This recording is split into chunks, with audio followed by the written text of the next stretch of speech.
حضرت عیسیٰ علیہ السلام میں قبر کے پاس سے گزرے تو عذاب ہو رہا تھا، چند گھنٹوں کے بعد گزرے تو وہیں رحمتوں کا نزول ہو رہا تھا۔ حضرت عیسیٰ عرض کرنے لگے مولا میری مجال نہیں میں پوچھوں، چند گھنٹے پہلے یہاں عذاب تھا، اب یہیں کرم ہو رہا ہے، اللہ جس نے کوئی نیک عمل کیا تو ہے نہیں، خبر میں تو عمل ختم ہو جاتا ہے، اتنا کرم کیسے؟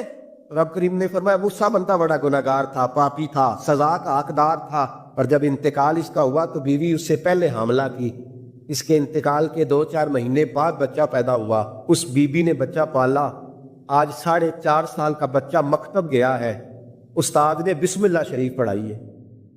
اس کے بچے نے توتلی زبان پہ کہا بسم اللہ الرحمن الرحیم، تو مجھے حیا آئی ہے کہ اس بیچارے کو بھی لفظ نہیں ادا کرنے آتے،